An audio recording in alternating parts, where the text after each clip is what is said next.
no sentirnos presionados o con algún tipo de ansiedad por las actividades, sino más bien irlas disfrutando poco a poco, ¿no? Entonces, pues bueno, les damos una cordial bienvenida a esta sesión un poco como de cierre, digamos, dentro de la sesión Smith. Y bueno, si ustedes me permiten, voy a utilizar la presentación en algunos momentos para poder dialogar un poquito sobre las temáticas del día de hoy. Y es que la temática del día de hoy en realidad está ligada a dos teorías más o menos recientes sobre la didáctica de las matemáticas.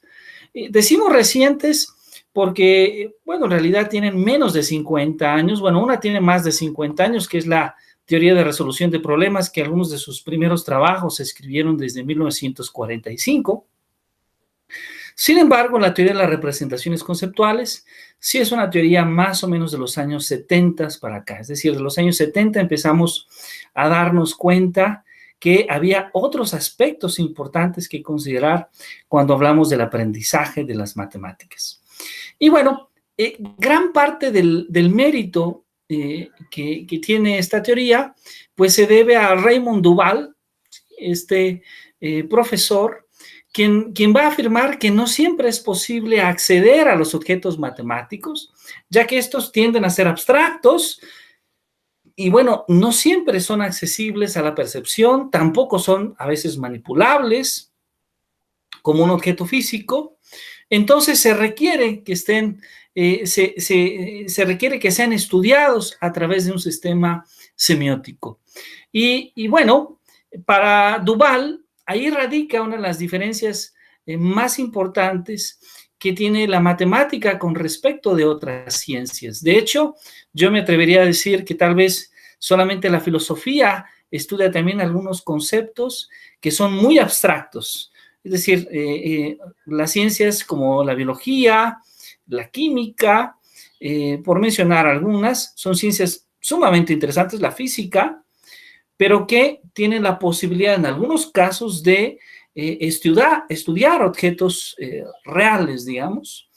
Y en el caso de las matemáticas, pues bueno, es un proceso un poco más complejo porque muchos de los objetos que estudiamos son como tal completamente abstractos. Duval se da cuenta de ello y se da cuenta justamente del rol que juegan los signos y particularmente a lo que vamos a llamar los registros semióticos de representación, las diferentes maneras en las cuales entendemos los conceptos matemáticos. Entonces, Duval se da cuenta que estos registros semióticos de representación van a ser muy importantes para entender cómo es que nosotros aprendemos matemática. Y justamente dentro de estos registros semióticos de representaciones que aparecen las representaciones semióticas. ¿Qué son estas representaciones semióticas? Van a ser producciones construidas justamente por el empleo de signos, de símbolos que pertenecen a un determinado sistema de representación. Ahora, las representaciones semióticas no solamente van a ser importantes para designar o para comunicar los objetos matemáticos, sino también para trabajar en ellos mismos. Es decir, podríamos hoy en día mencionar que estas representaciones semióticas van a ser esenciales para la actividad cognitiva del pensamiento matemático, ¿sí? Y bueno, parte de la contribución de Duval es descubrir este aspecto, ¿no? De que ningún tipo de proceso matemático puede ser ejecutado sin usar un sistema semiótico de representación. Y bueno, entonces van a aparecer varios fenómenos que estudiar asociados a estas representaciones semióticas, o como yo comúnmente más las llamo, las representaciones conceptuales. Ahora, la importancia de estas representaciones semióticas, e inclusive de algo que vamos a llamar sus transformaciones en el aprendizaje de las matemáticas, va a radicar principalmente en el hecho de que en los procesos matemáticos siempre o casi siempre, implican sustituir una representación por otra representación, ¿sí? Entonces, vamos a estudiar justamente cómo es que se da este fenómeno. Ahora, quisiera mencionar que hay tres operaciones directamente que están ligadas al proceso de constitución, de tratamiento, de formación y desde luego de transformación de una representación semiótica. Una de las personas, ahora sí voy a utilizar la presentación, si me permiten, una de las personas que más ha estudiado estos conceptos, estos nuevos conceptos que aparecen en la pedagogía de las matemáticas, es mexicano y se llama Ricardo Cantoral. De hecho, aparece en esta lámina, ¿sí? Ricardo Cantoral, quien es investigador del Departamento de Matemática Educativa del CIMBESTAB, ¿sí? Y Ricardo Cantoral, que además es el autor de este libro sobre el desarrollo del pensamiento matemático, es uno de los autores de este libro, donde hace una reflexión justamente sobre esta teoría. Ahora, hay tres conceptos que son importantes, hay tres actividades que van a estar ligadas al estudio de estas representaciones semióticas. La primera es la formación de una representación. Ahora vamos a hablar de esto. La segunda es el tratamiento de una representación. Y la tercera es lo que vamos a llamar la conversión de una representación.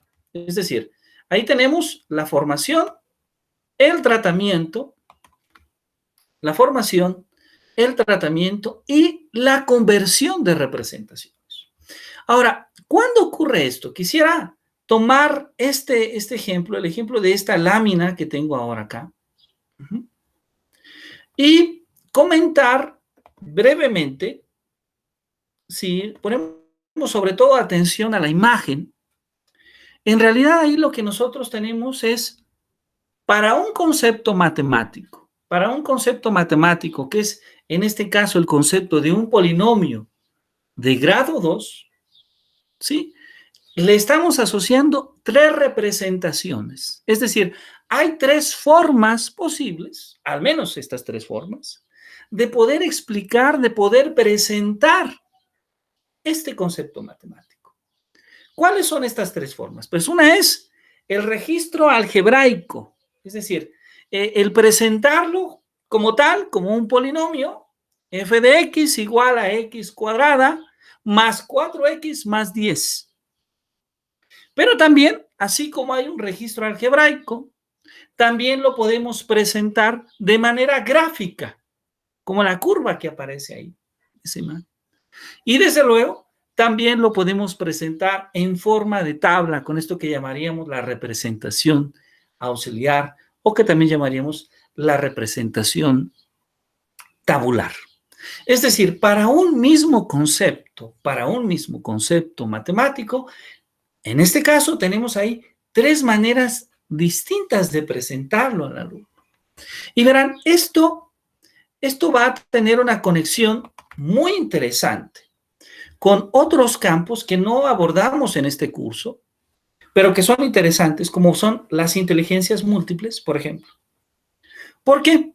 Porque el hecho de que nosotros, como maestras y como maestros, podamos dar más opciones al estudiante para poder observar los conceptos matemáticos, para poder comprender los conceptos matemáticos, nos ayuda entonces a contribuir a la formación de su aprendizaje. Es decir, el hecho de que haya más representaciones conceptuales de un concepto matemático nos puede permitir observar el aprendizaje de nuestros estudiantes. Ahora, no solo eso, también podemos identificar cuando el aprendizaje se logra concretar, es decir, cuando hay un logro educativo. ¿A qué me refiero con esto? Que hay un fenómeno que de hecho seguramente ustedes han experimentado con sus estudiantes. Se llama el fenómeno de la no congruencia. Consiste en el proceso que nosotros llamamos de conversión. A ver, ¿cuál es la idea de la conversión de dos representaciones conceptuales? Pues la idea de conversión es que si tomamos una representación y hacemos un poco de trabajo, digamos, como alumnos, podamos llegar a la otra representación. Es decir, que el maestro José de Jesús ahora dibuja la curva del polinomio, yo observo la curva y entonces puedo decirle al maestro, mire, ese polinomio es el polinomio x cuadrada tal. Entonces estoy pasando de una representación a otra representación. Inclusive, si tengo el dibujo de la curva en nuestro plano cartesiano, puedo decirle cuáles son los puntos, algunos de los puntos que forman parte de esa curva. Estoy hablando entonces de la representación tabular. Bueno, ¿cuándo se da el fenómeno de la no congruencia? Pues el fenómeno de la no congruencia se da cuando un alumno logra, entre comillas, el trabajo en una representación, pero no lo logra en la otra. Es decir, logra identificar la gráfica, pero cuando le pedimos que no se escriba cuáles son los valores de la función, ya no lo puede hacer. O cuando le pedimos que logre identificar cuál es la expresión matemática que modela esa curva, pues tampoco lo puede hacer.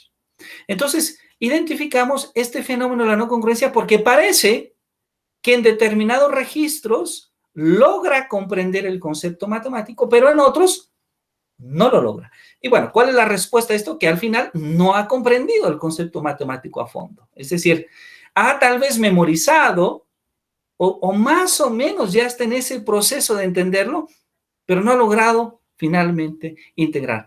Por favor, el profesor José de Jesús, adelante, si es tan amable. Sí, muchas gracias. Solamente quisiera ahí anotar una cuestión. Estoy de acuerdo en lo que plantea, pero me gustaría también abrir la posibilidad de que ya había señalado de Gardner con las inteligencias múltiples y también considerar el elemento de cómo es que aprende el alumno. En este caso, si se trata de un alumno visual, o sea, es decir, que a partir de lo visual es donde tiene mayor incidencia o mayor facilidad su aprendizaje, quizás por eso se explicaría que su representación con las curvas sea casi instantánea, pero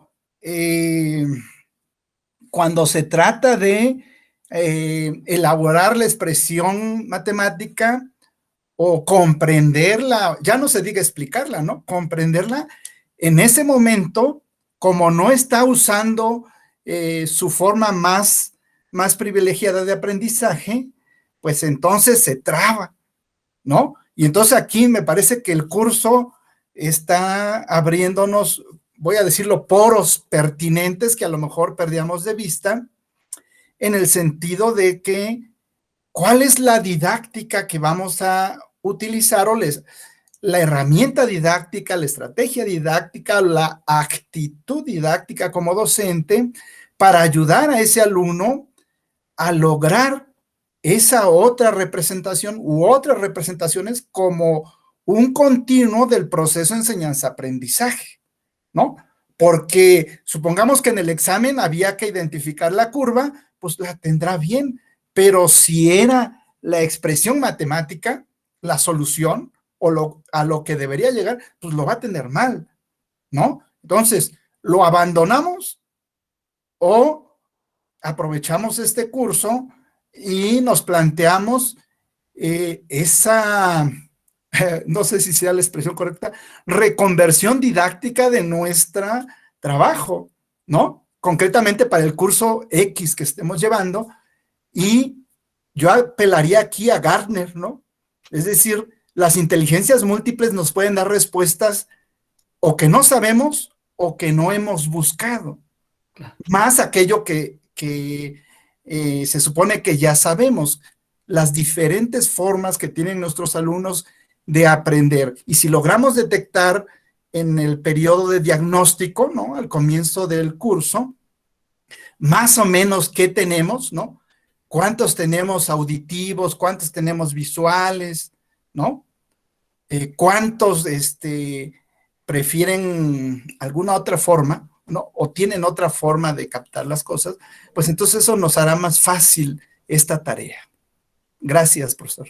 Perfecto, excelente. Lo que ha mencionado, profesor José de Jesús, agradezco su comentario, es sumamente valioso, porque justamente lo que, lo que nos va a permitir darnos cuenta de esta teoría, primero es, por una parte, darnos cuenta que el alumno puede encontrar diversas maneras para comprender los conceptos matemáticos. Y claro, esto tiene una conexión, como usted muy bien lo comentó, muy cercana al trabajo de Howard Gardner, porque dependiendo de cuáles son estas inteligencias más preponderantes en nuestros estudiantes, pues seguramente habrá sistemas de registro que puedan ser más útiles o representaciones que les puedan ser más simples a ellos. ¿Cuál es la propuesta que asume Duval? Pues la propuesta que nos hace Duval es que parte de nuestro trabajo como maestros es justamente, primero, conocer a nuestros alumnos y segundo es tratar de generar en la medida de nuestras posibilidades y de los conceptos matemáticos, porque hay conceptos que es más fácil de representar de diferentes maneras que otros. Esto es muy importante mencionar, pero en la medida de nuestras posibilidades encontrar más opciones para nuestros estudiantes. Es decir, utilizar las tablas, utilizar las gráficas, utilizar la ecuación algebraica. Y esto es importante porque en muchas ocasiones nosotros como profesores, si nos vamos a hablar de polinomios, pues entonces todos son expresiones algebraicas. Y cuando hacemos eso, para aquellos alumnos que trabajan mejor con tablas o para aquellos alumnos que trabajan mejor con gráficas, pues prácticamente no les estamos dando muchas oportunidades, ¿no? Entonces, el darnos cuenta de este aspecto, pues nos invita a que busquemos más opciones. Pero permítame, porque hay compañeras y compañeros que desean participar. Escuché hace un momento que se levantó la mano. Por favor, profesora Silvia, si es tan amable, y después la profesora Carolina. Adelante. Sí, yo tengo una duda. Ay, perdón. ¿Sí me escuchó? Es que no Sí, estoy... sí, claro que sí, la escuchamos ok. muy bien. Sí, sí, muchas gracias. ¿Cómo haces uso de esos diferentes estilos de aprendizaje que pueden tener los estudiantes? Por ejemplo, justo para el aprendizaje del reconocimiento y un comportamiento que tiene una función cuadrática, para los diferentes tipos de auditivo, visual y todo. ¿Cómo podrías abordar ese aprendizaje en los diferentes, para esas diferentes formas o estilos de aprender? Es una muy buena pregunta. Nosotros no lo hicimos acá porque nuestro curso no se ha orientado, digamos, a estudiar las inteligencias múltiples, pero, por ejemplo, si pensamos en una ecuación cuadrática, podríamos, de inicio ya tenemos tres opciones, las tres que comentamos en la lámina, ¿no? Podemos escribirla como una expresión algebraica, podemos escribirla como una tabla, podemos escribirla con una gráfica. Ya en esta parte gráfica tal vez está esta parte visual. Pero alguien diría, ¿y se puede más? Sí, claro que se podría bailar esa función. Es decir, si hiciéramos, voy a pensarlo tal vez no tanto para para alumnos de universidad, porque a lo mejor en la universidad nuestros alumnos ya van a ser más tímidos.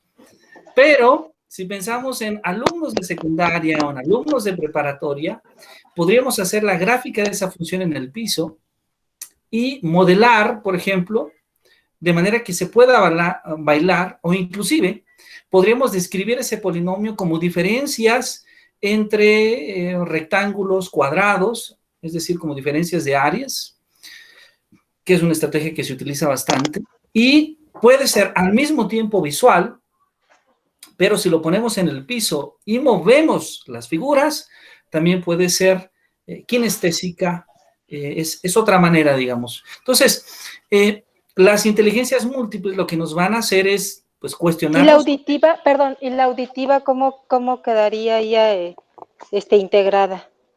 Qué buena pregunta. Fíjese que la auditiva, hay una manera de hacerla, pero es con más tecnología. Por ejemplo, no recuerdo ahora el nombre del software y me disculpo con usted, pero me comprometo en el grupo a buscarlo y escribirlo. Pero hay un software que puede transformar, si uno fija ciertos parámetros, puede transformar esos parámetros en sonido. Disculpe que no lo tenga inmediato el nombre de este software. Es decir, que hace una, por decirlo de alguna forma, una especie de melodía con los parámetros que fijamos y con la ecuación. Entonces, aún con eso, es posible estimar los tiempos. Entonces, en ese caso, sería necesario para poder apoyar a todos los alumnos en sus diferentes formas de preferencias de aprendizaje, te vas a aventar una estrategia, por ejemplo, para abordar lo que es la función cuadrática y su comportamiento de sus parámetros, una para que se muevan, otra para que hagan sonidos y otra para, o sea, ¿así es como lo tendrías que abordar? Así, ese sería el ideal. Ese sería el ideal. Ahora, vamos a irnos a nuestra realidad, ¿no? Si lo constatamos con nuestra realidad, la gran mayoría de nuestros maestros y maestros atienden grupos de 30, 15, 20, si dan en preparatoria, tal vez hasta más de 30 estudiantes. Un diagnóstico es fundamental, es decir, entender cuáles son los registros por los que reciben la información nuestros alumnos, o lo que comúnmente llamamos los estilos de aprendizaje. ¿Cuáles son los estilos más comunes? De hecho, hay estudios generales que nos demuestran que la gran mayoría seguramente va a ser visual, aunque no necesariamente se cumpla en cada grupo, pero una buena parte va a ser visual, una buena parte va a ser auditiva, una buena parte va a ser kinestésica, etcétera, ¿no? Entonces, identificarlos es sumamente importante. Ahora, creo que el éxito de una propuesta de este estilo es incorporar los estilos de aprendizaje con las diferentes conceptualizaciones.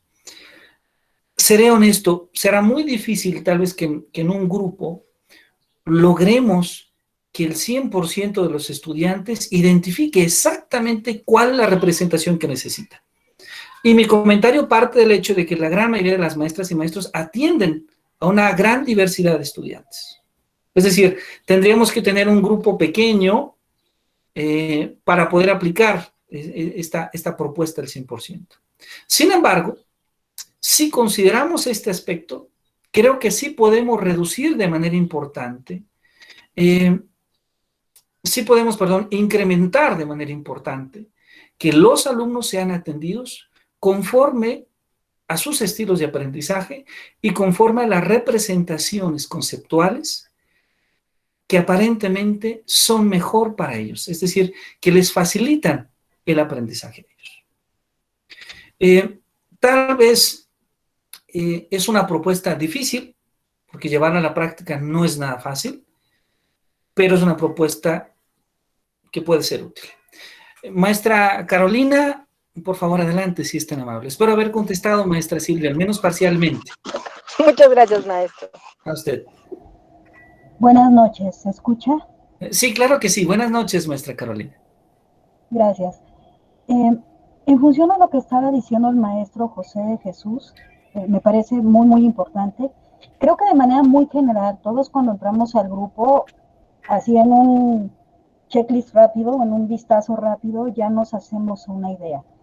Y a lo mejor muchos no lo van a tomar con buena cara, el comentario que voy a hacer a continuación. No es mi intención ser sexista, juro que no.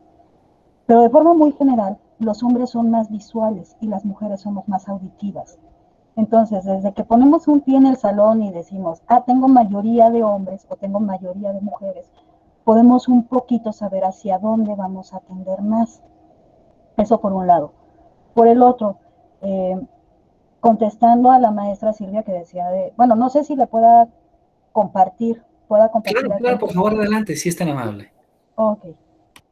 Hay varias dinámicas que permiten abordar distintos tipos. Por ejemplo, para ecuación de segundo grado, dependiendo del nivel en el que estemos, es lo que queremos que ellos comprendan. A mí en quinto me parecía fabuloso porque hacíamos la marca de su arco dental y entonces encontraban algunos puntos y a partir de eso encontraban la ecuación de la parábola, que sigue siendo ecuación de segundo grado. Si eso se lo explico a un niño de Mate 2, que también ven ecuaciones de segundo grado, no lo van a entender de la misma forma que los de Mate 5. Son niveles diferentes. Pero hay estrategias por nivel que sí permite que el muchacho palpe las matemáticas, que las tenga en su mano así tal cual, ¿no? Que pueda relacionar lo que es X y Y con una figura, con un símbolo, con una tabla, entonces sí se puede hacer. Yo creo que sí, y eso es independientemente de que si son más auditivos, de que si son más, porque todos ellos, todos sin excepción, son lúdicos. Les gusta cuando les pones una secuencia, una didáctica que parezca como juego, ¿no? Entonces, yo les digo, me divierto muchísimo con ustedes, y hay veces en que están las risas a todo lo que da, y pasan mis compañeros y me dicen, pues, ¿qué están jugando?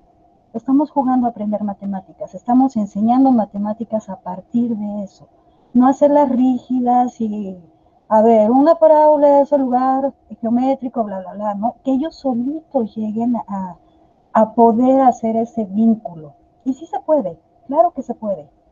Y bueno, ya me hicieron la tarea, yo iba a exponer ecuación de segundo grado, pero ya dijeron cómo se explica. Bueno, muchas gracias. Muchísimas gracias, maestra Carolina. Sí, en efecto, para cada nivel hay estrategias, hay dinámicas de grupo que pueden ser muy útiles. Y debo comentarlo, estas dinámicas es algo muy curioso, pero en las etapas iniciales de desarrollo, en preescolar, por ejemplo, en primaria, son muy comunes. En secundaria empezamos a observar esta disminución de dinámicas, preparatoria menos, y bueno, la educación universitaria ni se diga. Ahí ya pocas veces hay dinámicas. Lo más común es tener un trabajo que asumimos como formal, pero en muchas ocasiones ese trabajo formal ciertamente considera más unos estilos de aprendizaje que otros. Y finalmente, en la práctica docente, como maestras y como maestros, habitualmente utilizamos más unos sistemas de representación que otros. Y vamos, digamos, olvidando este aspecto tan importante que es el poder incluir a los demás. Maestra Rosa del Carmen, si gusta, la escuchamos a usted y ya continuamos. Sí, gracias. Pues mira, es que referente a lo que habías mencionado, yo con mis alumnos comúnmente hago una dinámica, como es quinto año de geometría analítica, y con ellos encargamos cuerdas, bueno, listones, agujeta, cuerda, y justamente hacemos lo del método del carpintero, del jardinero en el piso, la elipse, la circunferencia, la parábola, ¿no? La hipérbola, y también con una hoja. La hacemos con una hoja, un puntito, el círculo, y que ellos por medio de rectas tangentes generan las figuras. Y la verdad, ahí es como ellos ven el concepto de las definiciones que les damos, ¿no? Porque muchas veces nada más nos la dan la definición en una oración y se quedan de a 6 que no entendieron nada. Pero si lo hacemos con este método de las tangentes, con una hoja, por medio de los dobleces, ellos la verdad que lo entienden perfectamente, qué es lo que significa el punto intermedio, la equidistancia, lo que uno les está diciendo, ahí lo captan perfectamente, ¿no? Tanto en la oración y luego en la forma visual. Y luego ese método del carpintero, del jardinero, pues ya con las agujetas, con los gises que marcan ellos en el patio su figura, pues ellos ven perfectamente, digo, no, pues entonces sí tiene una aplicación, ¿no? Le digo, pues sí, o sea, un carpintero, ¿cómo creen que va a ser una elipse perfecta, no? Pues con este método, ¿no? Y ellos lo ven y entonces ya ven que efectivamente toda esa teoría tiene un uso práctico, aunque sea un oficio, porque muchos de los chicos que nosotros tenemos, bueno, que yo soy de Tacubaya, son chavos de Toluca para arriba, que a lo mejor ellos ya no quieren estudiar, ¿no? Porque pues no tienen la idea de qué, si yo tengo un rancho borregas y yo, ¿para qué voy a seguir estudiando, no? Entonces, ellos le van viendo la utilización de esas figuras y lo ven de forma práctica y la verdad es muy interesante para ellos. Bueno, yo he visto que se emocionan, que les agrada, se divierten. Y por otra cosa, lo que la maestra Silvia había comentado, yo una ocasión tuve un alumno débil visual. No, la verdad, no supe cómo trabajar con él. Para mí fue pues un enfrentamiento terrible de cómo trabajar. Lo tuve en informática, no en matemáticas. Yo no sé cómo lo hizo el de matemáticas, pero en cuanto a informática, él decía que más o menos veía la pantalla y que sí entendía lo que yo estaba explicando. Y como quiera hacía las tareas, pero la verdad yo sentía como que no podía trabajar bien con él porque él no veía bien. Entonces, la verdad, eso para mí ha sido un shock y desde entonces he tratado, dije, bueno, si me vuelve a tocar un alumno así débil visual, ¿qué voy a hacer? Pues no, pues la verdad no sé. Y entonces, pues yo creo que aquí es que donde también tendríamos como maestros buscar qué otras estrategias poder aplicar, ¿no? A lo mejor no con los 50 alumnos que tenemos, pero pues si nos van a meter un alumno especial, pues ¿cómo le hago, no? Gracias. Muchísimas gracias, maestra Rosa del Carmen. En primera instancia la felicito. Cuando sus alumnos van y hacen las figuras geométricas, cuando miden el espacio real, el espacio físico, cuando diseñan, no solamente está hablando de los conceptos matemáticos, se crea toda una experiencia. Y las experiencias, en muchas ocasiones se aprenden mejor, es decir, una experiencia se apropia más el alumno de esa experiencia que simplemente recordar un concepto matemático. Entonces, felicidades. Creo que eso es lo ideal, justamente, que la matemática se convierta en experiencias positivas que puedan vivir los alumnos en el salón de clase y fuera del salón de clase. Y claro, el segundo tema que toca es un tema muy delicado. Creo que es el gran reto que tienen todas las universidades, todas las instituciones educativas, de poder atender a problemas en el campo de la educación especial, también en el campo de la inclusión. Es un tema sumamente sensible y aún cuando, digamos, la educación se ha abierto para todos, dando acceso a todas las personas, lo cual es correcto, es adecuado. Sí nos hace falta en las instituciones educativas trabajar más nosotros como maestras y como maestros en cómo estar más preparados para poder atender a los alumnos de educación especial o a los alumnos que han vivido situaciones que han vulnerado a su persona y que requieren de ciertas estrategias de inclusión o inclusive de educación emocional, que es otro de los temas que son en la actualidad sumamente importantes y en los cuales las universidades tendrían que poner mucha atención. Agradezco a todos sus comentarios y bueno, si me permiten, voy a volver a presentar para continuar un poco nuestra discusión.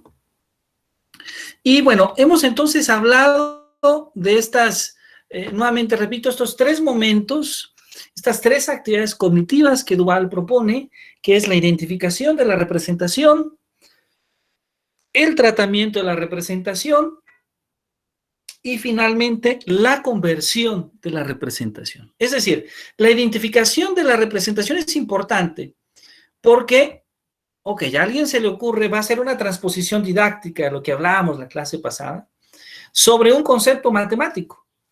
Pero resulta que en el momento de trabajarlo, pues eso que dice que representa tal concepto no es ese concepto. Entonces, la representación identificable es decir, bueno, esta representación en efecto representa ese concepto del que estamos hablando, ¿sí? Representa, por ejemplo, un profesor dice, yo puedo encontrar una representación para pi. Ah, qué interesante. Pi es un número bastante difícil de representar conceptualmente. Es decir, todos tenemos una representación, que es esta idea del círculo y el diámetro, pero después de eso, no es tan simple explicar pi. De hecho, no lo es. Dice, claro, es 7 entre 2. 7 entre 2, lo dividimos, más o menos, nos da algo como 3.1416. Bueno, pues se parece, pero no es una buena representación. De hecho, no es una representación. Pi es un número irracional. 7 entre 2 es un número racional. Y entonces, no todo lo que parece una representación es una representación, ¿sí? Entonces, identificar la representación es importante, ver que conserva las mismas propiedades que el concepto, ¿sí? Es decir, que seguimos hablando del mismo concepto. El tratamiento de la representación es, ok, ya sabemos que esta es una buena representación, pues entonces vamos a trabajar en ella, es decir, vamos a desarrollarla. Por ejemplo, la sesión pasada, recuerdo que pusimos un problema de sistemas de ecuaciones. Bueno, pues una representación es cuando ese problema en sistema de ecuaciones está escrito de manera original, en el lenguaje español. Una segunda representación es cuando está escrito como un sistema de ecuaciones. Una tercera representación es cuando ese sistema está escrito como dos líneas rectas en un plano. Que observamos alguna propiedad. De hecho, que observamos que su posible solución es la intersección, es el punto que intersecan esas dos rectas. Ahora, ¿cuál es el tratamiento? Que es el segundo tipo de representación. El tratamiento es, una vez que ya sé que este problema escrito se puede modelar como un sistema de ecuaciones, pues entonces tengo elementos técnicos para resolver el sistema de ecuaciones. Eso es el tratamiento de una representación. Puedo hacer esas operaciones, esos cálculos para llegar al resultado. ¿Ok? Y la conversión consiste en que puedo pasar del lenguaje escrito a la gráfica y de la gráfica puedo pasar a la expresión algebraica, por ejemplo. ¿Sí? Bueno, entonces, vamos entonces ahora sí a presentar algunos ejemplos de estas representaciones.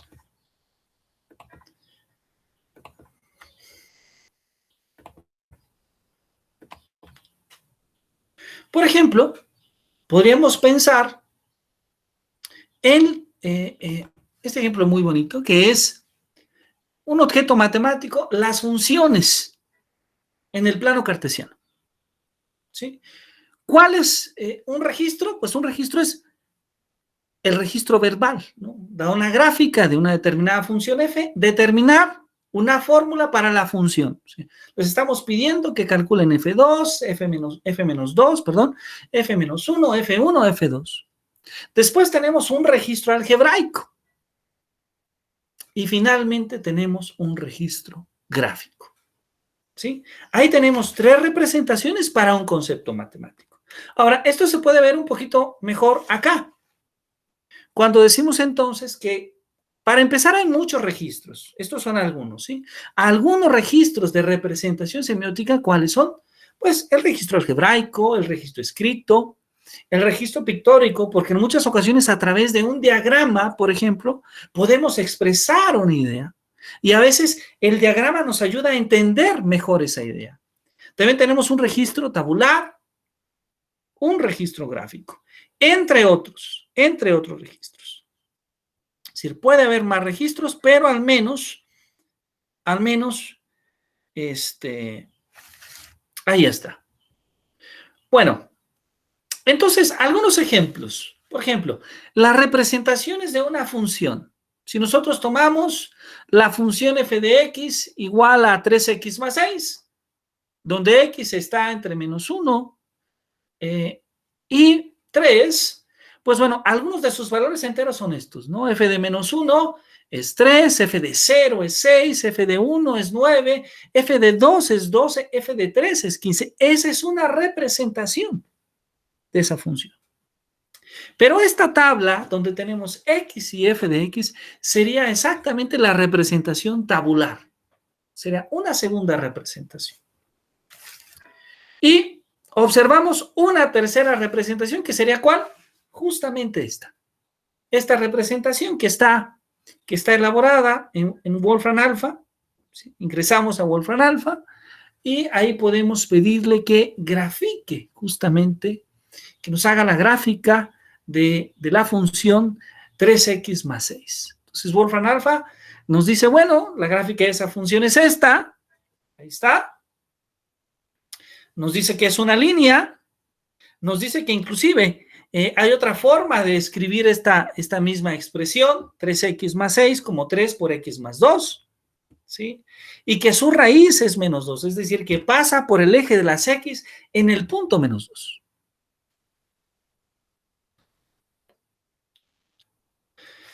Ahora, pusimos aquí el ejemplo de estas funciones, de las funciones, digamos, lineales, pero ciertamente en las matemáticas podemos encontrar otros ejemplos más complejos. Otros ejemplos más complejos y muy comunes de representar, ¿sí? Uno de ellos es justamente el concepto de conjunto y el concepto de infinito. Esa relación que se guarda entre el concepto de infinito y el concepto de conjunto. Y bueno, esta dificultad va a surgir cuando estudiamos los conjuntos, por una parte porque desde la educación básica y la educación media superior, habitualmente la matemática está más relacionada con aspectos concretos, es decir, con aspectos, pensamos en un conjunto de objetos finito. Sin embargo, cuando empezamos a hablar de conjuntos, por ejemplo, en cálculo, bien sea en preparatoria, bien sea en la universidad, nos encontramos con esta noción de infinito, una noción que es abstracta y que en muchas ocasiones pues es confusa, podríamos decir, ¿sí? Esta idea de infinito pues la podemos interpretar de muchas maneras. Por ejemplo, algo que no tiene ni puede tener fin, que no tiene término, que es muy numeroso, que es enorme, que es un lugar impreciso en su lejanía y su vaguedad, que tiene un mayor valor que cualquier cantidad asignable, o que es excesivamente, o que es muchísimo, que es muy grande, ¿sí? Entonces, esta noción en realidad es una noción difícil, no es simple de entender. Ahora, hay varios textos que se han escrito sobre el infinito que son interesantes, porque son un recorrido por la historia del infinito, pero que también nos ayuda de una manera didáctica, divulgativa, a comprender esta noción de infinito. El infinito, pues, si recordamos, un personaje muy ligado a su estudio es George Cantor. Vamos a hablar un poquito de ello. Y tal vez podemos comenzar diciendo que tenemos un conjunto de números que usamos para contar objetos. Y podríamos decir que inclusive este es un conjunto infinito.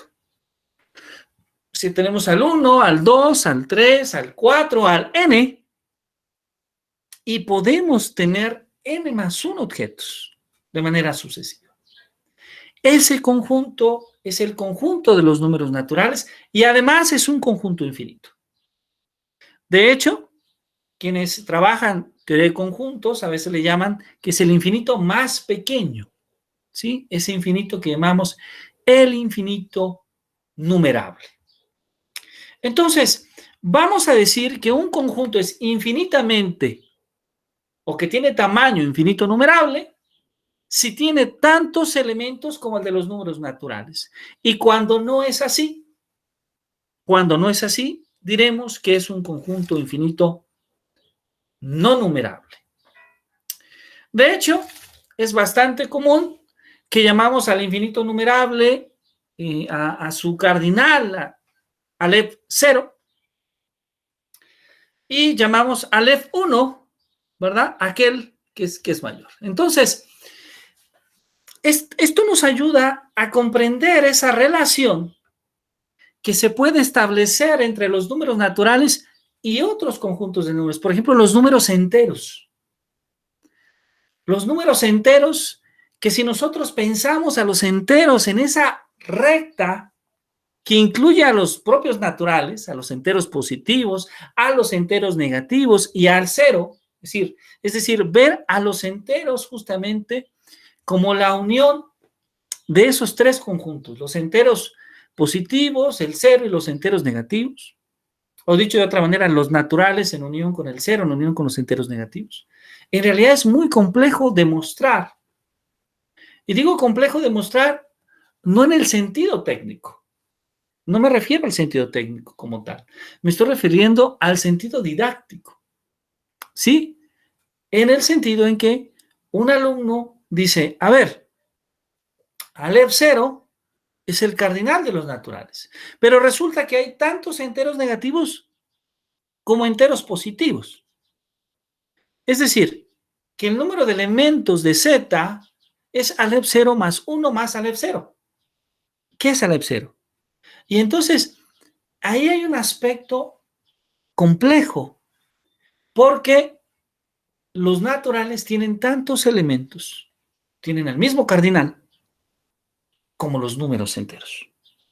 Pero al mismo tiempo hablamos de que los números naturales son una parte de los números enteros. Y entonces ahí nos encontramos justamente con estos fenómenos de los que nos hablaba en cierta medida Freudenthal, donde no siempre es posible hacer una construcción que pueda de manera constructiva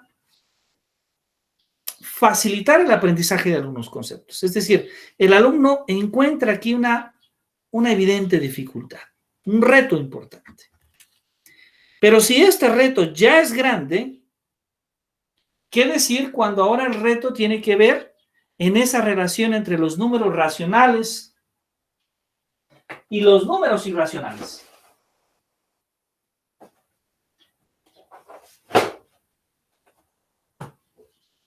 Creo que ahí encontramos justamente uno de los retos más complejos, porque entonces definimos los números racionales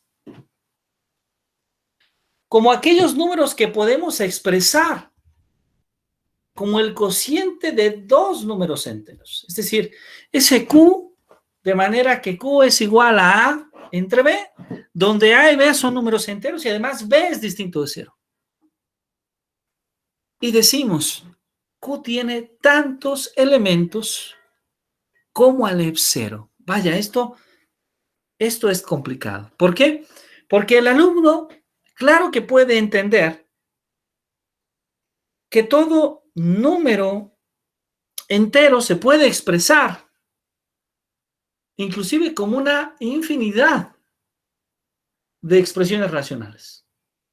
El 5 es igual a 5 entre 1, a 10 entre 2, a 20 entre 4, a 50 entre 10, etc. Pero entonces, al final hay tantos racionales como enteros. Y bueno, sabemos porque podemos hacer corresponder justamente a un número entero con un número racional. Bueno, si ya esto es complicado, todavía podríamos hablar de los números irracionales, ¿sí? Aquellos que no podemos expresar justamente como el cociente de dos números enteros. Y sabemos que además estos tienen un cardinal mayor, es decir, un cardinal no numerable. Cuando unimos estos dos conjuntos, formamos a los números reales y finalmente los números reales tienen también cardinal Aleph 1. Entonces, esta noción de los conjuntos infinitos no es nada simple. A veces como profesores asumimos el hecho de que es fácil asimilar estas nociones, pero ciertamente podemos encontrar muchas dificultades en la comprensión de nuestros estudiantes.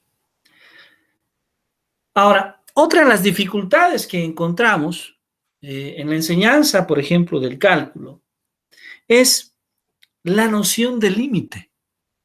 Vaya, esta noción de límite no es tan simple como parece.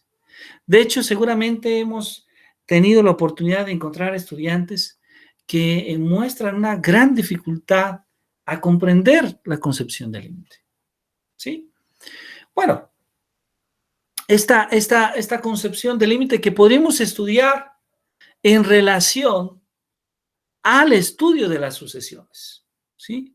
Si nosotros consideramos, por ejemplo, el conjunto 1 entre n, donde n es un natural, podríamos observar que si vamos dando valores a n, 1, 2, 3, 4, 5, pues observamos que los valores del conjunto entonces serían 1, 1/2, 1/3, 1/4, 1/5, y entre más grande sea el valor de n, pues más se acerca al valor del conjunto 0. De hecho, asumimos esta idea de que cuando n tiende a infinito, nuevamente hablamos de un concepto complejo, muy abstracto, el valor de la sucesión tiende a 0.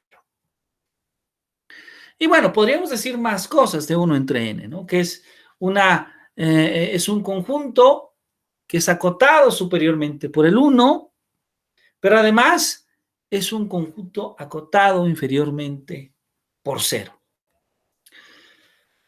Si nosotros vamos construyendo desde sucesiones, es decir, desde las sucesiones básicas, como la sucesión n más 1 entre n cuando n es un número natural, podemos ir observando cómo posiblemente para algunos alumnos puedan encontrar con mayor facilidad después construir el concepto de límite. Es decir, si consideramos el conjunto de n más 1 sobre n, donde n es un natural, pues observamos algo muy parecido en el anterior, ¿no? Que conforme vamos dando valores a n, los valores del conjunto van a ser 2, 3/2, 4/3, 5/4, 6/5. Entre más grande es el valor de n, más se va acercando. Más se acerca el valor del conjunto a 1. ¿Sí? Y cuando n crece lo suficiente, pues podríamos decir que el valor de la sucesión tiende a 1. Observamos estas mismas propiedades, ¿no? Por una parte, que es acotado superiormente por 2, que es acotado inferiormente por 1. Para poder decir finalmente que la sucesión, aquí hay un error, 1 entre n, cuando n pertenece a los naturales, converge a 0, y la sucesión n más 1 entre n, cuando n converge a los naturales, va a converger a 1. Entonces, estos dos conjuntos, los conjuntos que hemos mostrado, son sucesiones, ¿no? Una sucesión que podemos entenderla justamente como ese mapeo del conjunto de los números naturales al conjunto de los números reales. Ahora, hablamos un poquito de estas sucesiones, porque tal vez hablar de estas sucesiones en un principio nos ayuda para comprender una noción intuitiva del concepto de límite. Esa noción intuitiva que nos dice que si el límite cuando x tiende a c de una función f de x es L, es igual a L, cuando x está cerca de c, entonces f de x está cerca de L. De hecho, esto podemos escribirlo de una forma más formal cuando decimos que el límite de x tiende a c, de f de x, es igual a L. ¿Y esto qué significa? Esto lo que significa es que la diferencia entre fx y L puede ser muy pequeña, con tal que x esté suficientemente cerca de c, pero que no difiera de este. Ahora, esta manera de expresarlo, en realidad, también equivale a decirlo de la siguiente forma. decir que f de x difiere de L menos que un épsilon mayor que 0, equivale a decir, pues, que el valor absoluto de f de x menos L es menor que épsilon. O inclusive, equivale a decir que L menos épsilon es menor que f de x y es menor que L más épsilon. O también podríamos decirlo que eso significa que f de x está en el intervalo L menos épsilon, L más épsilon. Ahora, decir que x está suficientemente cerca a C, pero difiere, es decir, no es C, es equivalente a decir también que para algún delta mayor que 0, x pertenece al intervalo justamente C menos delta, C más delta, que podemos escribir como 0 menor que el valor de x menos C menor que delta. Ahora, escribir 0 menor que x menos C menor que delta, pues es en realidad describir el intervalo C menos delta menor que x menor que C más delta.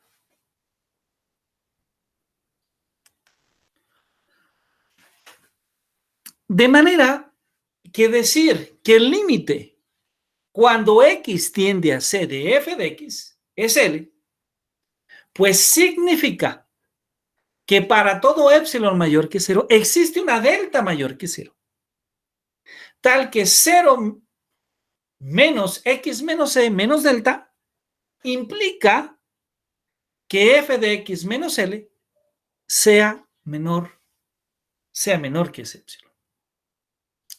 Ahora, esta noción, esta breve explicación previa, nos ayuda inclusive a hablar también de otros límites importantes, como por ejemplo la derivada. Si tenemos una función d que va de los reales a los reales, es derivable en el punto x0 que pertenece a d. Si existe el límite de x que tiende a x0, de f de x menos f de x0 sobre x menos x0, para x menos x0 diferente de 0. Es decir, que esta noción la podemos expresar formalmente si decimos que f definida de d de los reales a los reales es derivable en el punto x0 que pertenece a d, si para todo épsilon mayor que 0 existe una delta mayor que 0, tal que 0 menos x menos x0 menor que delta, implica que f de x menos f de x0 es menor que épsilon. Ahora, esta noción, ahí tenemos una primera definición de derivada usando un límite. Después tenemos un aspecto, también hablando del límite, pero desde un punto de vista más formal, pero también podemos expresarla a través justamente, por ejemplo, de un ejemplo donde podemos observar varias representaciones del concepto. En la parte superior de este ejemplo, escrito en Wolfram Alpha, aparece la expresión algebraica para derivar en x a la 4, x cuarta menos x cuadrada menos 5, cuya derivada es 4x cúbica menos 2x. Y Wolfram Alpha nos da la oportunidad de darnos la gráfica de la función y después de la derivada. Y observamos ahí claramente esa disminución de la curva, que nos ayuda a emprender el concepto de derivada. Inclusive, Wolfram Alpha nos habla de otras maneras distintas de expresar la misma ecuación, la misma expresión algebraica, nos da sus raíces, entre otros datos. Y entonces, aquí aparece de manera importante, voy a permitirme dejar de compartir un momento, aparece de manera importante un cuestionamiento que es, bueno, estamos hablando de representaciones conceptuales, pero entonces, utilizar la tecnología también nos puede ayudar a encontrar nuevas representaciones conceptuales. Es decir, no solamente la tabla, no solamente la representación algebraica, no solamente la gráfica, sino que podemos construir con el uso de la computadora representaciones que sean útiles para el estudio, para reforzar o para construir el aprendizaje de nuestros alumnos. Y eso es lo que aparece en esta última semana del curso. ¿Qué elementos podemos utilizar? Hay mucho software de calidad. Este año, inclusive, con la pandemia, creo que ha generado un mayor interés por este tipo de recursos. Entonces, si ustedes me permiten, ahora voy a hablar de algunos de estos recursos que podemos utilizar. Y nuestra invitación en el resto de la semana va a ser justamente que ustedes puedan explorar esos recursos y que podamos explorarlos un poco como lo hacen si ustedes tienen niños pequeños o tienen sobrinos, un poco como lo hacen ellos, es decir, sin ese temor, sino más bien con el placer de explorar. Entonces, si ustedes me permiten, voy a compartir pantalla, pero ahora voy a ingresar a la plataforma y vamos a platicar un poquito exactamente, maestra Carolina, con la mágica curiosidad. Exactamente, eso es lo que buscamos, ¿no? Que sea algo divertido. Entonces, voy a permitirme ingresar nuevamente, compartir pantalla, pero ahora voy a permitirme ingresar a nuestra plataforma y voy a agradecerles mucho si pueden confirmarme si se puede observar. Sí, ¿verdad? Muy bien, ¿qué tenemos en esta semana? Muchísimas gracias. Gracias, maestra Mirna. En esta semana, ahí iniciamos con una imagen de Carl Wieman, que es el creador de PHET, ¿sí? Ahora vamos a platicarles un poquito en qué consiste este proyecto. Pero bueno, lo primero que tenemos ahí es un breve video sobre algunas herramientas digitales que son importantes, no quiero decir indispensables, pero sí útiles para la enseñanza de las matemáticas, ¿sí? Y voy entonces a permitirme a platicarles un poquito de este proyecto PHET, ¿sí? Donde aparecen algunos elementos como su guía de inicio, cómo diseñar algunas actividades, pero si ustedes me permiten, voy a ingresar directamente a la página. Y está. Deseo que todos y todas ustedes puedan ingresar, si no es ahora, puedan hacerlo en el transcurso de la semana y puedan disfrutar de lo que nos ofrece esta plataforma, ¿sí? Esta plataforma es una plataforma creada justamente por el personaje que aparece al inicio de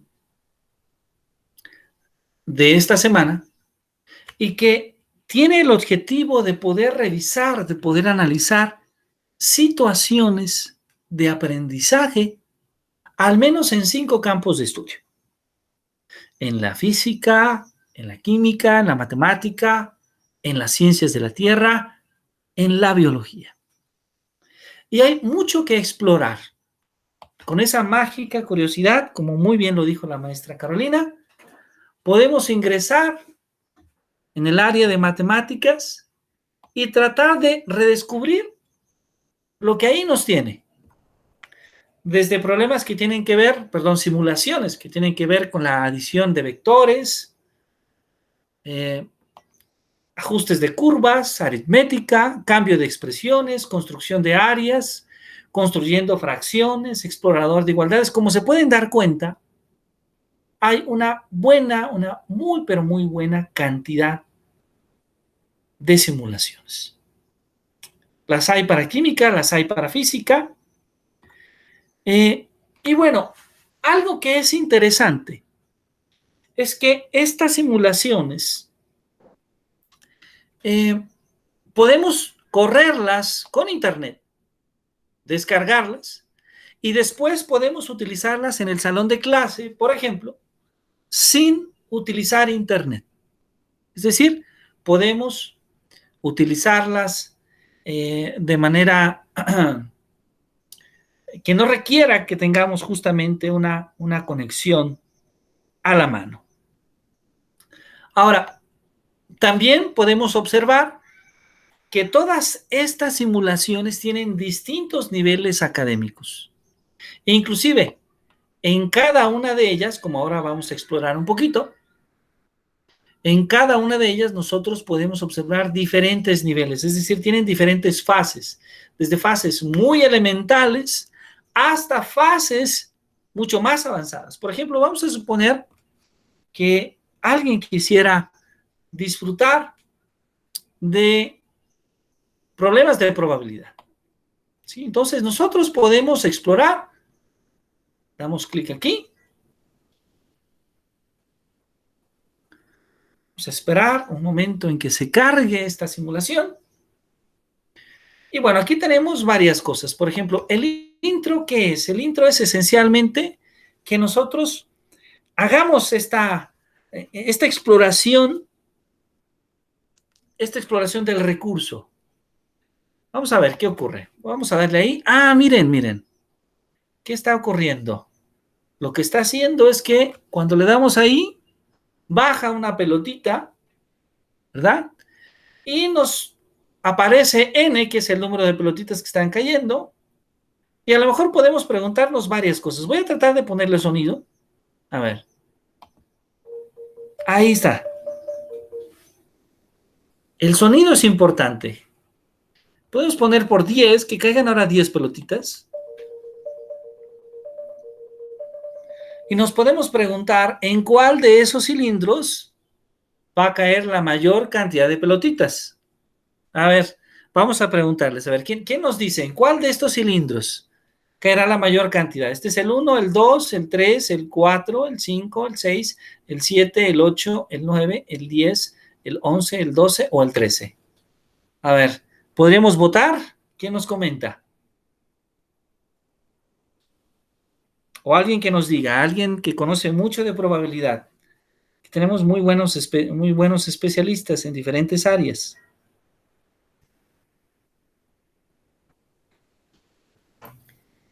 Pues en la casilla del centro, ¿no? En la 7.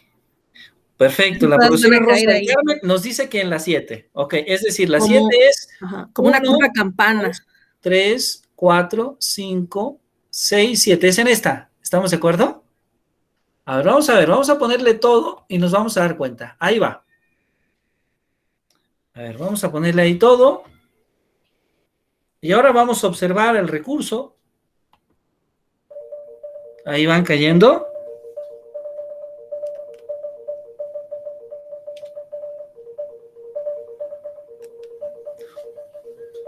Ah, mire, qué interesante. Parece que se está cumpliendo lo que usted nos está diciendo, ¿verdad? Muy bien, muy bien. Ahí está, exacto. Ahí está, perfecto. Muy bien. Ahora, ¿qué sucede? ¿Qué sucede si en lugar de esto nos vamos ahora, voy a darle otra vez play, ya no como una exploración tan directa, sino que ahora vamos a irnos al laboratorio. Vamos a ver. Ah, miren, aquí hay más cosas interesantes. Por ejemplo, podemos observar los caminos. A ver, vamos a ver, ¿qué ocurre? Ah, miren, nos dicen dónde cae. Ahí está, ¿verdad? Nos va trazando el camino, veamos. Ah. Y vean que N va cambiando. X barra, S también van cambiando. Entonces, acá si observamos, acá lo que nos está apareciendo es como una especie de histograma, ¿verdad? Ahora vamos a ver. Y ahí está el ideal o el teórico y podemos ver cómo se va comparando con el que va en rojo. Y observemos que podemos cambiar, por ejemplo, la variable de probabilidad. Es decir, ahí estamos considerando una probabilidad binaria en 0.5, en un medio, pero ¿qué sucede si la cambiamos un poquito? Ahí está. Podemos ampliar el número de filas, disminuirlo, de manera que lo que nosotros vamos haciendo en realidad nos va dando elementos para que nuestros alumnos vayan identificando el experimento con los conceptos matemáticos. Ahora, la pregunta es, ¿solo nos da esto? Veamos si tiene más elementos. Voy a regresarme un poquito acá atrás. Pues no, hay mucho más. Por ejemplo, la descripción de la simulación.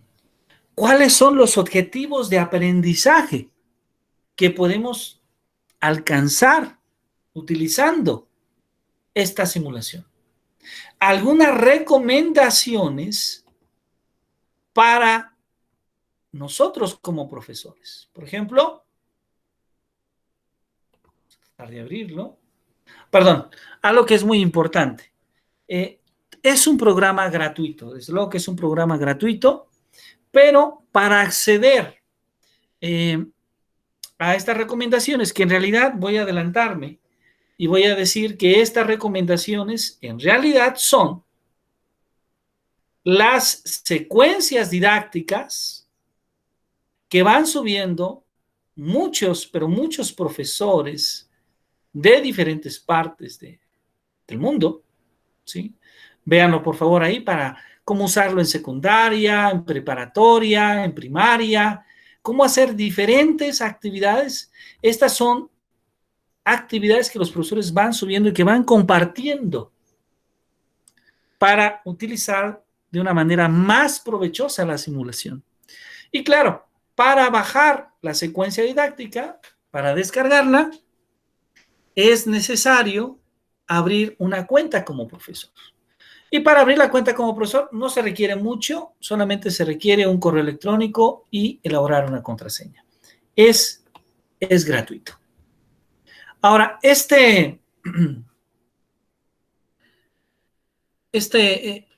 PHT también nos va a permitir buscar actividades, compartir nuestras propias actividades, generar, si tenemos una cuenta especial, un espacio para nuestras cuentas, ¿sí? Como podemos observar. De manera que podemos utilizarlo, podemos divertirnos en las simulaciones que hay de diferentes campos del conocimiento y que ya están ahí en cierta medida para nosotros, Vamos a esperar a que cargue un poquito. Y así como hablamos de esta de probabilidad, nosotros podríamos hablar, mira, vamos a hablar de el generador de funciones. Ándale, este es interesante. A ver, generador de funciones. Vamos a ingresar acá.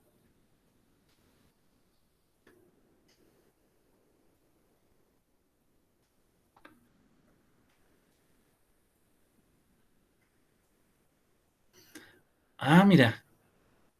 Patrones. A ver, ¿cuál les gustaría que jugáramos? ¿Patrones o misterio?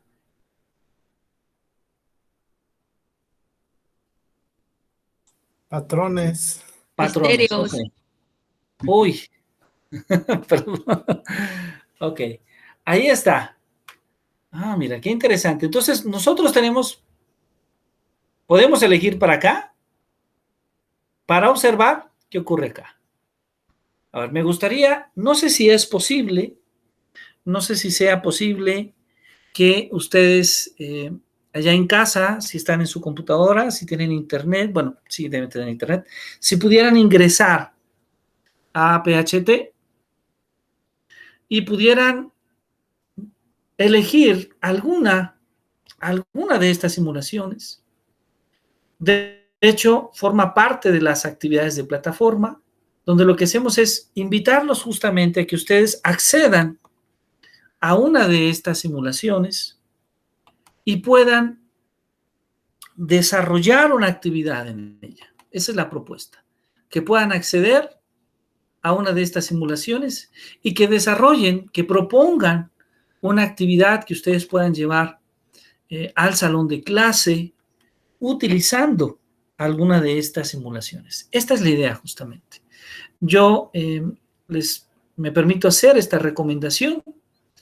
Sabemos que no hay simulaciones de todos los temas, pero posiblemente en algunos temas, sobre todo en algunos de los temas más elementales, puedan encontrar alguna simulación que pueda ser de utilidad para su trabajo.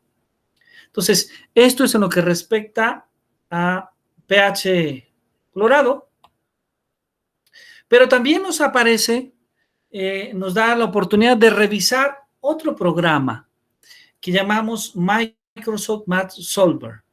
No sé si ustedes ya han indagado o explorado sobre este programa. No sé si alguien nos pueda comentar si ya en su práctica docente lo ha utilizado.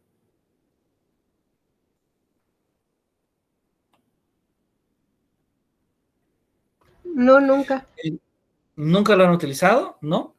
Bueno, yo quiero comentarles que esta versión que les voy a mencionar es una versión básica, digamos, de computadora, pero es mucho más eficiente e interesante. Voy a pensar en los alumnos, la versión de app que podemos tener en el teléfono celular. ¿Qué es lo que hace este programa? Este programa es una poderosa herramienta, pero es una herramienta básica, porque en este programa podemos desarrollar problemas que tengan que ver con preálgebra, ¿sí? Como ustedes pueden observar, media, moda, máximo común divisor, mínimo común múltiplo, orden de operaciones, fracciones mixtas, factorización prima, exponentes radicales. También podemos calcular derivadas, integrales, límites. También podemos calcular aspectos de álgebra, cómo combinar términos semejantes, despejar variables, factorizar, expandir, calcular fracciones, ecuaciones lineales, cuadráticas, inecuaciones, sistemas de ecuaciones, matrices. Y en trigonometría podemos simplificar, calcular, hace gráficos y desde luego resuelve ecuaciones. Bueno, uno de los aspectos por el cual esta aplicación es seguida, muy seguida por nuestros alumnos, es porque inclusive tiene la capacidad, la app tiene la capacidad de poder tomar la fotografía al cuaderno y solucionar la ecuación. Ahora, esto es muy interesante. A ver, vamos a ver si podemos escribir acá, un poquito. Le damos clic ahí. Y acá nos aparece, como ustedes pueden observar, un teclado especial para las expresiones. Y vean que tenemos varias cosas, ¿no? Porque tenemos trigonometría, estadísticas. Ahí está el teclado para estadísticas, para estadística, teclado para trigonometría, para cálculo. Mira qué bonito para cálculo. Matrices, para usar diferentes variables. Entonces vamos a ver, esta me gusta, esta de cálculo. A ver. Vamos a poner ahí ya tenemos la integral, y vamos a pedir que calcule la integral de algo al cuadrado. ¿Les parece bien? Por ejemplo, vamos a suponer que tenemos acá, perdón.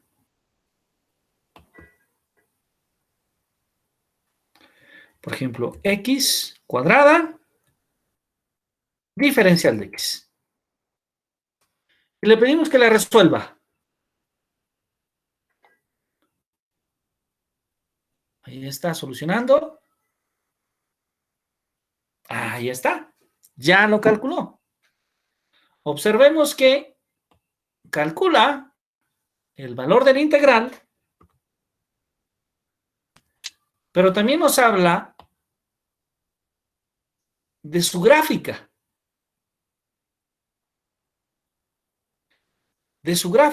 Inclusive, este recurso es un recurso que está muy ligado a YouTube y a Khan Academy. De manera que habitualmente lo que hace es darnos la solución, pero no solo la solución. También, en muchas ocasiones, sobre todo en las de álgebra, nos da el procedimiento paso a paso. Y además, liga videos que hay en las redes sociales, en estas dos redes sociales principalmente, que estén ligadas a la solución de problemas más o menos parecidos. ¿Sí? O que considere que puedan ligarse. Vean qué interesante. Entonces, ahí está algo de cálculo. Si nos vamos, por ejemplo, a álgebra,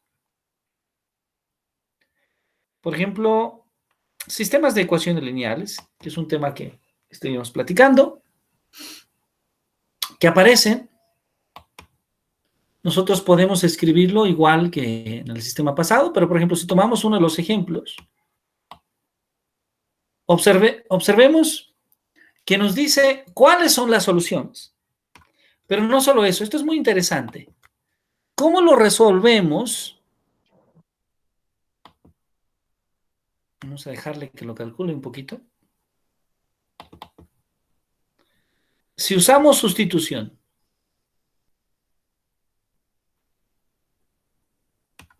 ¿cómo lo resolvemos si usamos matrices? Ah, perdón, acá. Ahí está. Si usamos matrices, así se ve. Así se puede resolver. Le van dando al alumno paso a paso cómo llegar a la solución. Y por diferentes métodos. Pasos con eliminación. Ahí está. Entonces ya saben, si nos llegan alumnos con problemas perfectos, pueden estar utilizando MathSolver.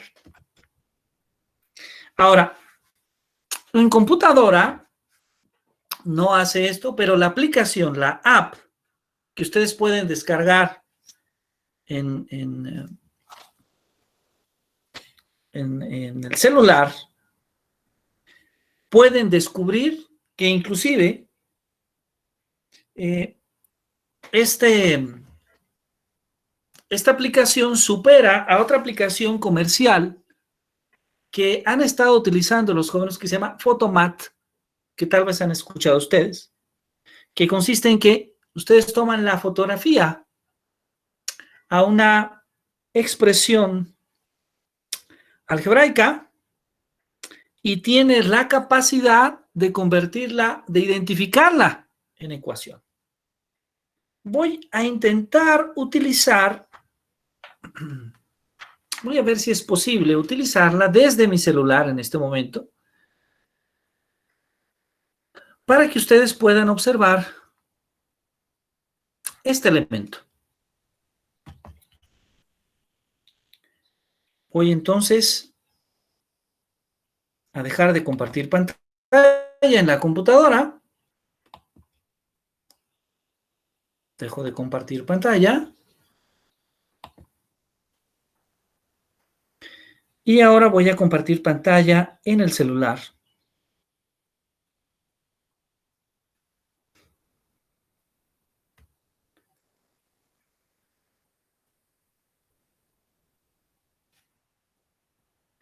Muy bien.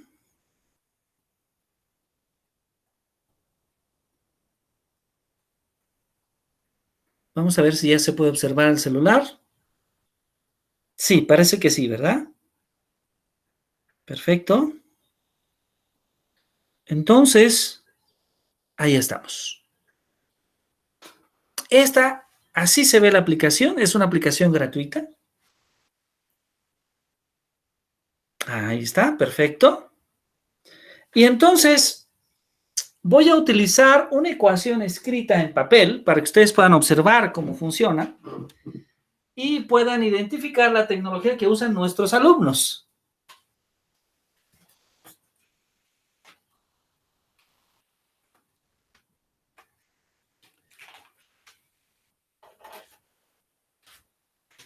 Nosotros aquí inclusive hay varias opciones,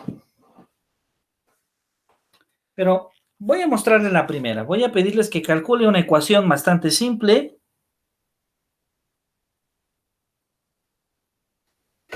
Escribo la ecuación en un cuaderno y ahora voy a pedirle que escanee.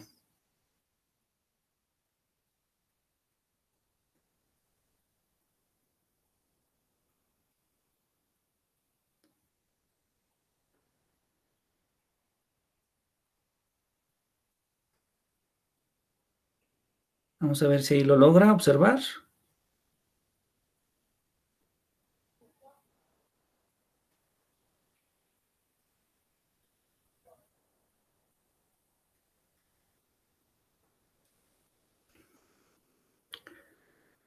Está identificando la ecuación. Vean que ya identificó la ecuación. Y vean, ahí está. Nos da cuál es la solución. Nos dice cuál es su gráfica. Vean, por favor, ahí están los pasos, paso a paso. Elegí una ecuación muy simple, pero está paso a paso cómo se va resolviendo esta ecuación. Qué interesante. Eso es lo que hace este programa. Ahora tenemos, desde luego, la opción que es dibujar. Esta es una opción muy bonita, porque entonces podemos escribir una ecuación nosotros y podemos decir, a ver, calcula por favor cuánto es 5x igual a 8. Ya está, ya la identificó. Le damos aquí. Damos un poquito de tiempo. Y ya están las soluciones. ¿Sí? Podemos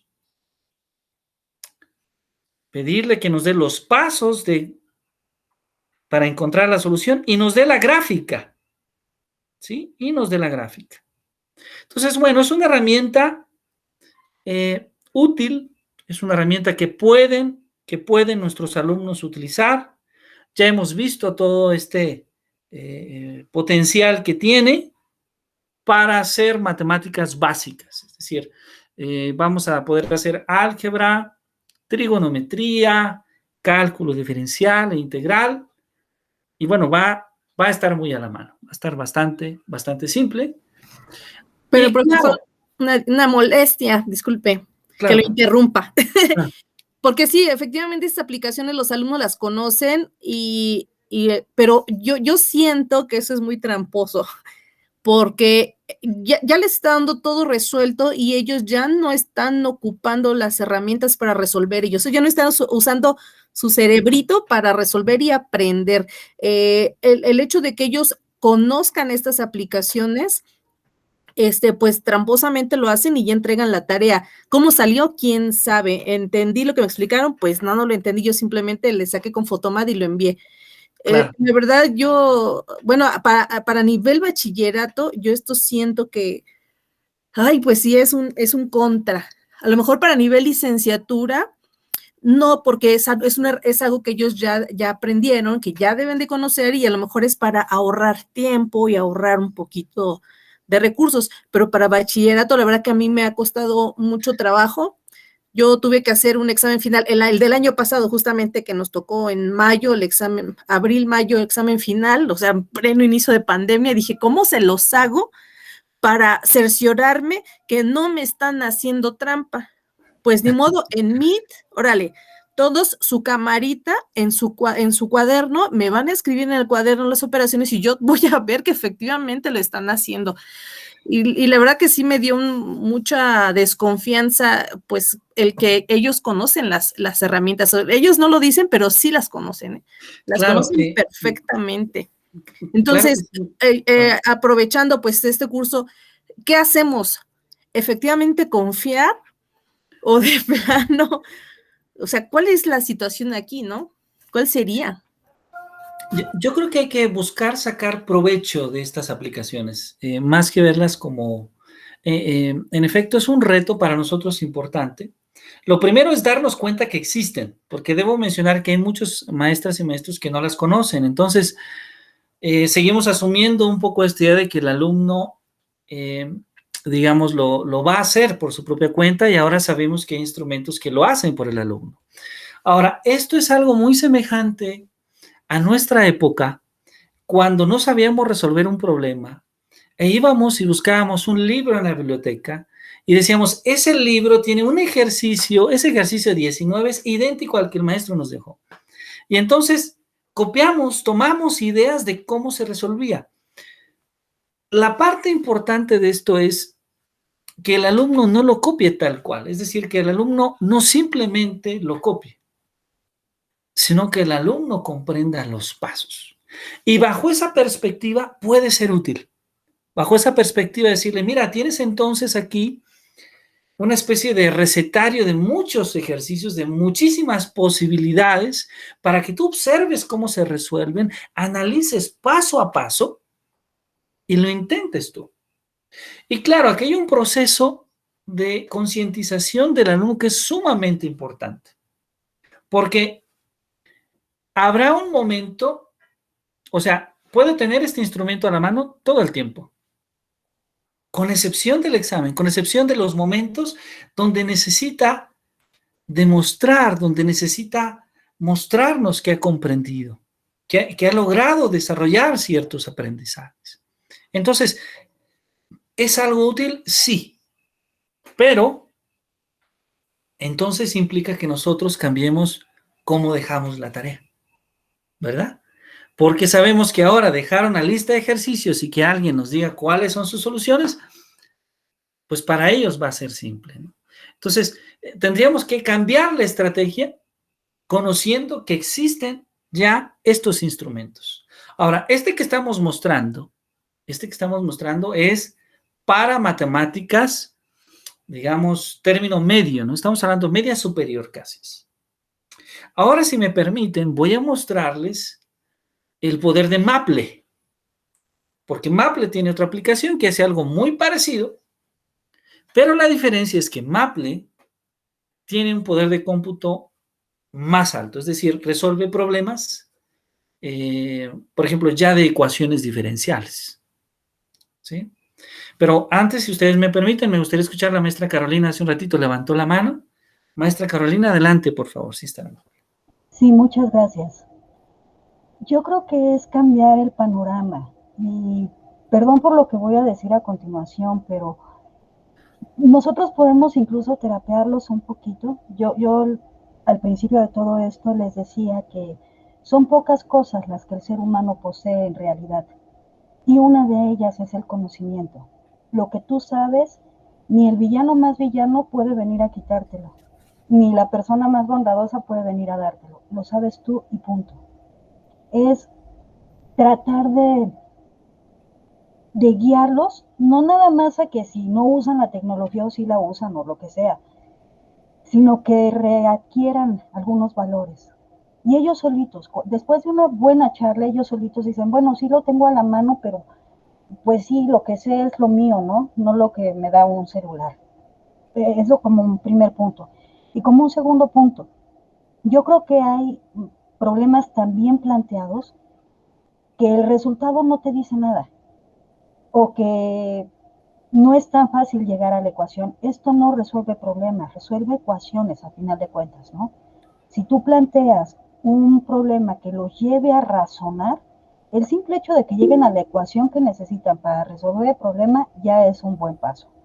Meten la ecuación, les da ciertos números que puedan interpretar qué significan esos resultados, ya es otro paso. Pero nos lleva más trabajo a nosotros como maestros. Nos quedamos nada más en el ejercitar, no en llevarlos a razonar. Y creo que ahí está la clave. Por mucha tecnología que usen, su razonamiento va a ser el de ellos. Muchísimas gracias, maestra Carolina. Me quedo con una pequeña frase que dijo usted, sumamente interesante. resuelve ecuaciones, no problemas. Exacto. Es decir, tenemos nosotros que innovar en el sentido de que no todo sea desarrollar técnicas para calcular cosas, sino también para resolver problemas. Maestro José de Jesús, adelante, por favor. Gracias. Solamente señalar que primero agradecer, ¿no? El que la curva de aprendizaje para encontrar estos recursos pues sea tan rápida, gracias al curso. Y creo que nos enfrentamos al problema de la resistencia al cambio. Entonces, como docentes debemos trabajar esta parte porque la tecnología llegó para quedarse y cada vez se evoluciona más. Entonces, lo mejor es subirse a ese barco y encontrar la manera de que, regresando a nuestro tema central, que, insisto, para mí es la didáctica, de qué manera lo combinamos para que el proceso de enseñanza-aprendizaje sea más efectivo, es decir, que vaya más allá de lo eficiente y lo eficaz.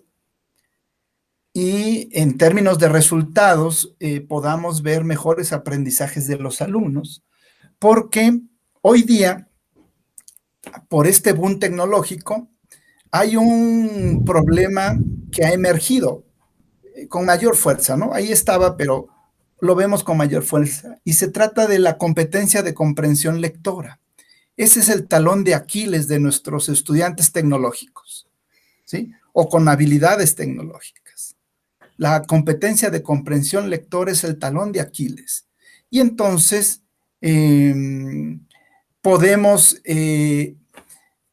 la cuestión de procedimiento, acelerarlo con estos recursos tecnológicos y otros, pero la parte de la comprensión lectora debemos trabajarlo con la didáctica que hemos practicado o la que estamos aprendiendo, y esta combinación de recursos tecnológicos me parece pertinente una vez que venzamos nuestra personal resistencia al cambio, que es natural, ¿eh? Todos en alguna forma la expresamos, pero no siempre nos damos cuenta. Entonces quizás ahí está un punto para transformarnos a nosotros mismos con la actualización o con abrazar un paradigma diferente. Gracias. Muchísimas gracias, maestro José de Jesús. Creo que lo que usted nos comenta es muy adecuado. Y bueno, hay que buscar estrategias, hay que divertirnos, hay que explorar. Yo, en lo que ustedes están comentando, me he permitido escribir esta integral en Maple. Como ustedes pueden observar, Maple, pues bueno, tiene me permito mostrar un poquito el teclado. Ahí tenemos las diferentes opciones que tenemos. Aquí vamos a encontrar opciones de un alcance un poco mayor que en el programa anterior, ¿sí? Entonces, bueno, una vez que hemos escrito la expresión, como yo, que ahora acabo de borrarla, muy bien, vamos a escribirla. Ahí tenemos la integral, vamos a calcular una integral, vamos a poner una raíz, por ejemplo, 5, creo que era 5x, vamos a ponerle menos 3 x cúbica. Ahí está. Ahí está. Entonces, lo hacemos, vean que el proceso es muy semejante, realmente muy semejante al del programa anterior. Vamos a dar aquí en la palomita y ya empieza a calcular la integral. ¡Ay! Vaya. Y se miraba esta integral muy bonita, pero no todo lo que se ve bonito es, ¿verdad? Entonces, bueno, nos da varias opciones. La podemos simplificar, la podemos normalizar, Perdón, ¿cómo puso la X cúbica, profesor? Ah, claro. Me fui justamente aquí. A ver, voy a ponerla. Ahí. Voy a presionar a ver si se ve donde presiono. ¿No se alcanza a ver? No, no se marca ya, ¿verdad? A un lado del signo más y del signo borrar está este signo que es para una potencia. Ajá, el piquito, ¿verdad? El piquito, exactamente. Gracias. Ahí podemos poner cualquier potencia. Uh-huh. Ok, entonces le damos una palomita, lo que hace es calcularlo y vean que tenemos varias opciones. La pueden simplificar, la pueden normalizar, la puede escribir de manera racional, e inclusive nos puede dar alguna tabla de valores. Entonces, esta calculadora, esta graficadora, porque también puede graficar, está pensada para problemas, digamos, más exigentes que la anterior. Es decir, la anterior va a ser más común en el uso de estudiantes de preparatoria, así la ubicaría, y posiblemente el primer año de universidad. Y esta segunda aplicación ya la estaríamos pensando para estudiantes de un año mayor, principalmente estudiantes, digamos, universitarios. Entonces, en este sentido, pues, podemos observar que la tecnología nos puede dar elementos interesantes para abordar algunos problemas de matemáticas. Ahora, estas no son las únicas aplicaciones. Voy a permitirme nuevamente mostrar, pero ahora acá en la computadora. Y hay dos aplicaciones clásicas, digamos. Una de ellas ya la he utilizado al principio de la sesión del día de hoy, aunque no hablé de la aplicación, simplemente la utilicé para hacer una gráfica. Me voy a referir justamente a Wolfram Alpha. Wolfram, que es posiblemente, pues bueno, uno de las aplicaciones de mayor tecnología y de mayor alcance, que es muy importante mencionar, que tiene un alcance muy importante. Wolfram Alpha, digámoslo, que cierta parte de los contenidos que realiza va a ser gratuito, y otra parte de esos contenidos ahí sí maneja un costo.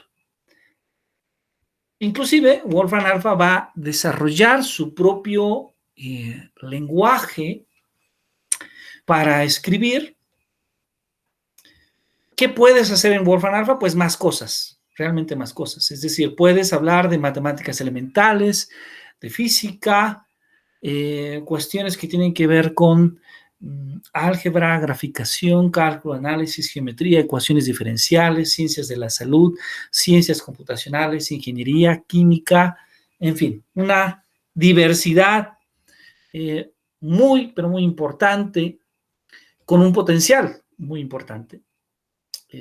Realmente lo que se puede hacer en esta aplicación va a pasar ya no solamente de aspectos exclusivamente pedagógicos o didácticos, sino que también se puede hacer cierto tipo de investigación.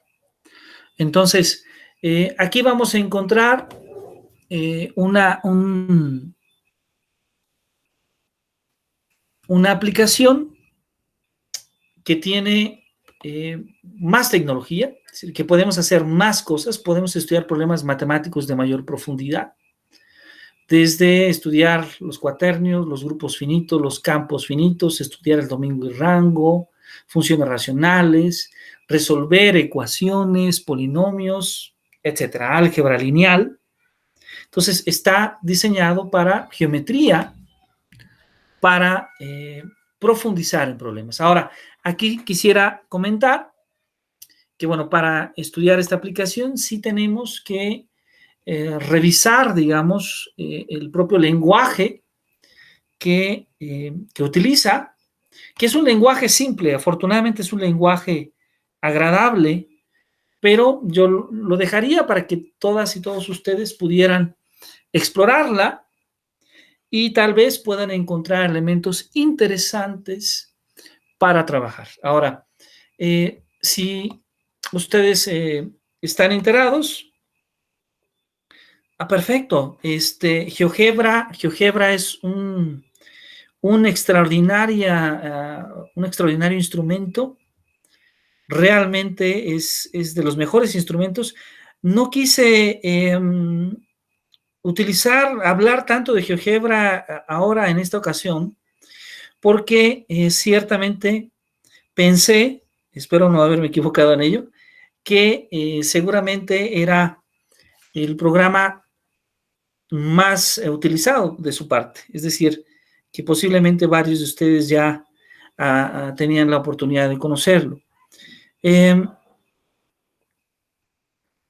Sin embargo, quise mostrarles estas opciones, particularmente la opción que yo observo con mucha mayor potencial o potencialidad es Wolfram Alpha. Entonces, realmente les invito a que ustedes puedan explorarlo.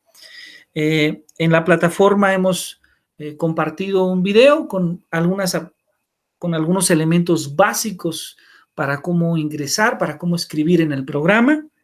Y después, al igual que en los demás programas, lo que nosotros solicitamos es que ustedes desarrollen una actividad, que puedan hacer un cálculo, el que pueda ser de su interés, el que inclusive pueda ser de utilidad en la propia actividad profesional, en la propia actividad como docentes.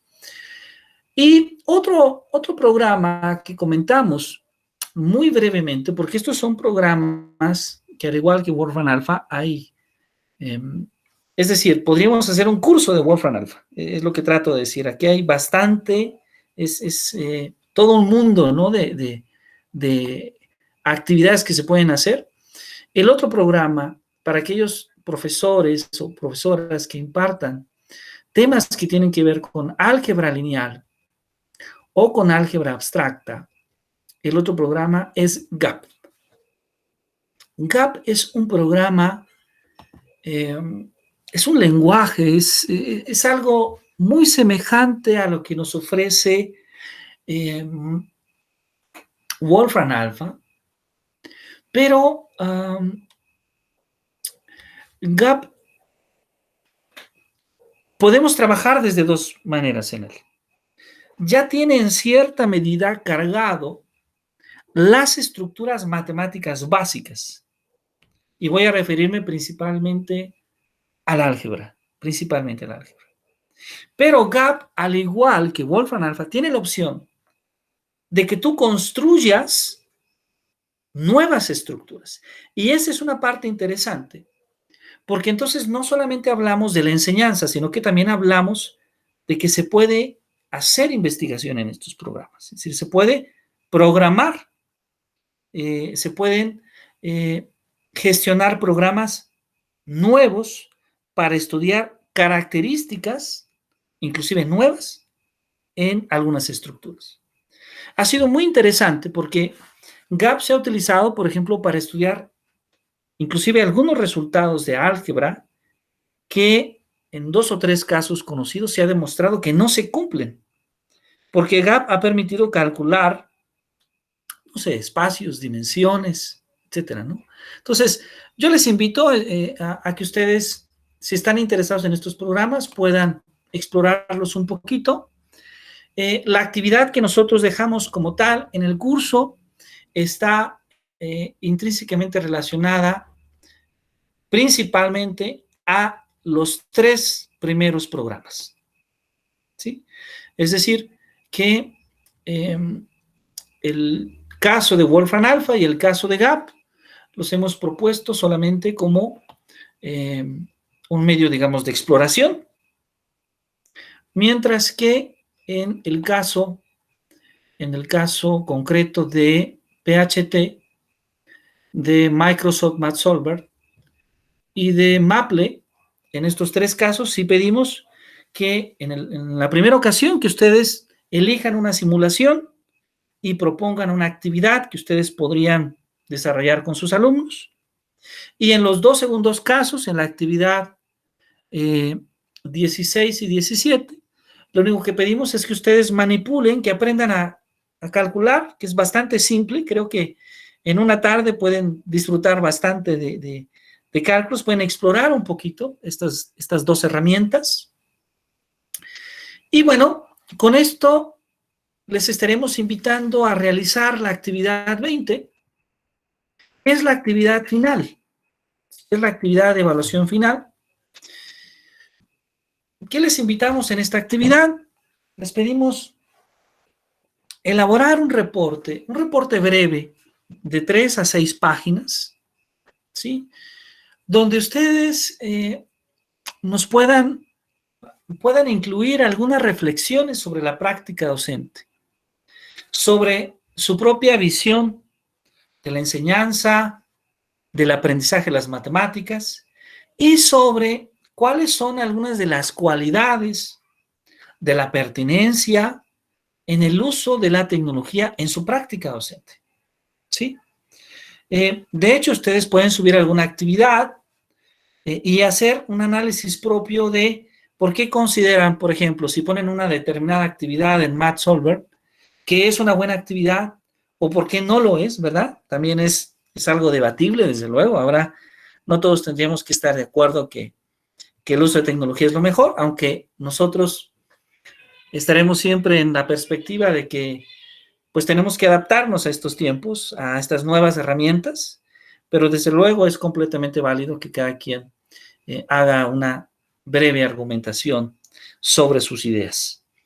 Que les pedimos que, bueno, que incluya algunos elementos muy básicos, como un título, su nombre, la institución de procedencia, que tenga la estructura elemental, ¿no? Una introducción, un desarrollo, algunas conclusiones, referencias, desde luego, y que pueda tener una extensión, como hemos comentado, de 3 a 6 páginas en esa tipografía.